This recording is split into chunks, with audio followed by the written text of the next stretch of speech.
So, watching Edward stream here, but I had an interesting thing that just happened at a customer site, talking to a Trinidadian woman, like real fair, light skinned Trinidadian woman, damn near white type deal, and we're talking, and she was saying how I forgot how this exactly came up.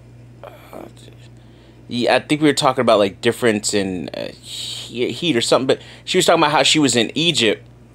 She lived in Egypt, and Egypt is a coastal country and things like that.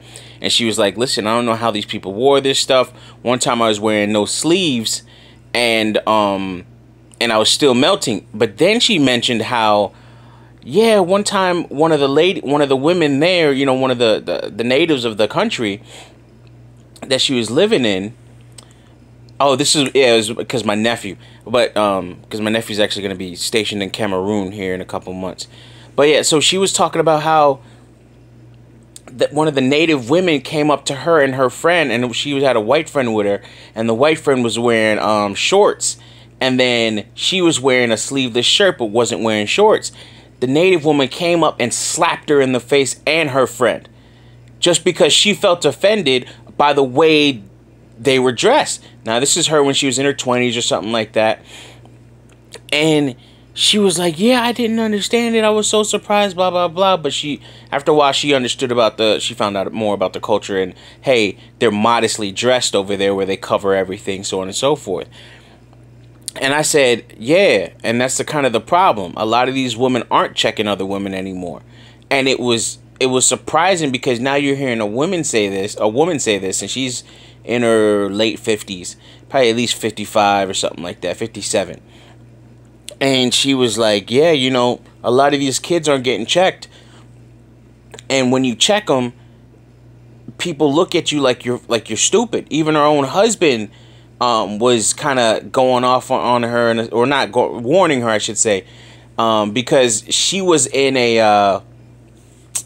she was in a department store, like a Walmart or something, and these kids were playing with the balls in Walmart, and she started yelling at the two kids that weren't even her kids or friends of her kids or kids of her friends or anything like that.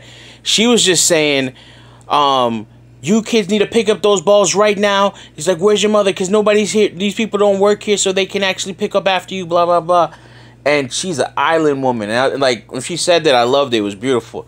But you start to see the difference in culture, the difference in how women act and how they were raised and how women check women. That is what they were supposed to do, and sadly, a lot of them have not been. And then we see the problems in our culture right now where these women are not checking other women. They're just letting them go, and then that's it. Now we're looking at everything like, oh my God, I can't believe, this thing is out of whack, or this problem is happening, so on and so forth. Like we should be surprised somehow. And are women supposed to check each other? They're supposed to say these things. And I can almost, to a certain extent, even say, hey, what did my mom not do? How did my mom talk to my sister and talk to her in an improper manner? And things like that. And I'm like, where were other mistakes made in that regard? And how could actually, I could be a part of something like this? Because looking at even in my own programming and how I've developed and changed my mind about a lot of things and changed my worldview because of a lot of things that I'm learning, and then things that I'm observing and then actually applying and putting into practice. So it's really kind of just in some cases an out of body experience, and then in other cases a very rewarding experience when you're listening to another woman talk about that, and it's just like, or actually in that case that was an affirming experience because she's affirming and confirming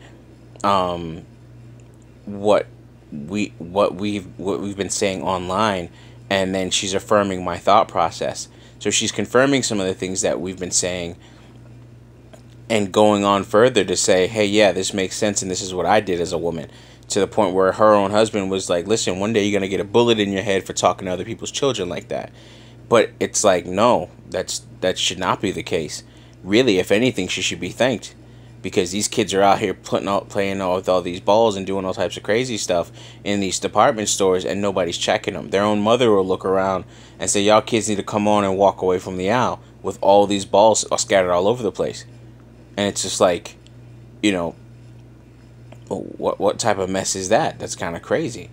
And then, you know, even what her saying that she's in, she was in Egypt. I think she was in Cairo. And I believe that's a little bit more inland. I don't know exactly the geography of Cairo, or the geography of Egypt.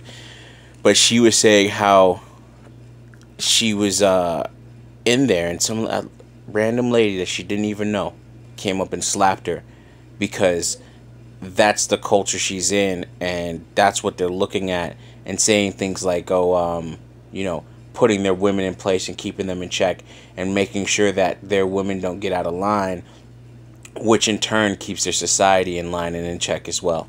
So I thought that was something that was pretty interesting, and I wanted to make a little video about that. As always, thanks for listening.